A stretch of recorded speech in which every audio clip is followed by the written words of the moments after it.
New York City was, as always, bustling. Cars zoomed by, people rushed past like mist, and towering skyscrapers stood tall like silent sentinels.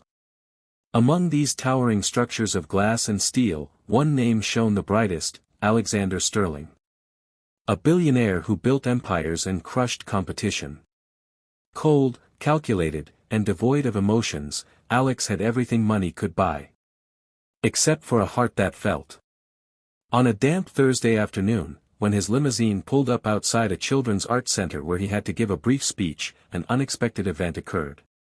A soft voice, nearly drowned in the sound of rain, said, "Excuse me, can you be my dad for a day?" Alex turned in surprise. Standing in the rain, dressed in an old pink coat, was a little girl holding a handmade cardboard sign that read, "Dad's Day at School." Her big brown eyes looked at him with hopeful innocence. He blinked. "What did you say?" "Tomorrow is Dad's Day at my school.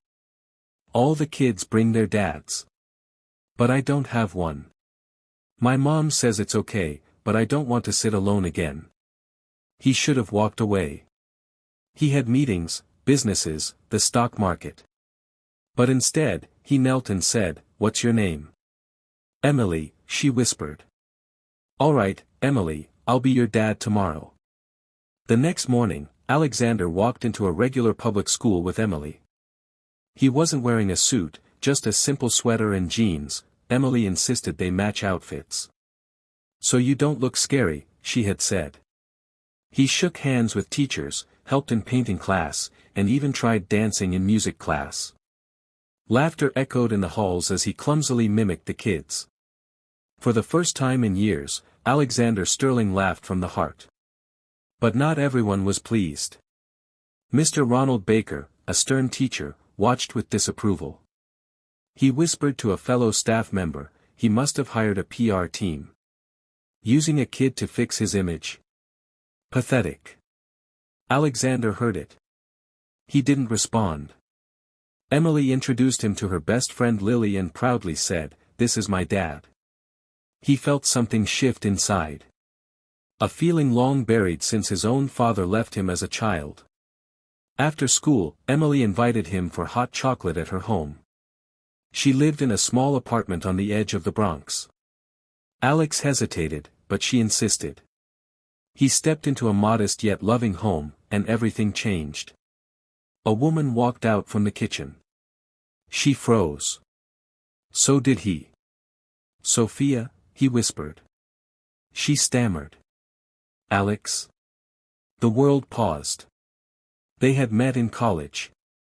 Fallen in love, dreamt of a life together. But time, pride, and ambition tore them apart. He chased wealth, she chose a quiet life. Emily stood between them, confused. "You two know each other?" Sophia nodded slowly. "This is your father." Tears welled up in Alexander's eyes. "Why didn't you tell me?" "Because you left us," she said softly. "And I didn't want to raise my daughter feeling like a burden." He sat down, shattered. Years lost. A daughter he never knew. A woman he still loved. "Give me a chance," he pleaded. "I want to make it right." Over the next few weeks, Alexander transformed completely. He cancelled meetings to attend Emily's science fair, learned how to braid her hair, poorly, and took Sophia and Emily to the park every Sunday. Meanwhile, Ronald Baker fumed. He began whispering among parents that Alex was using the girl for fame. Filed complaints.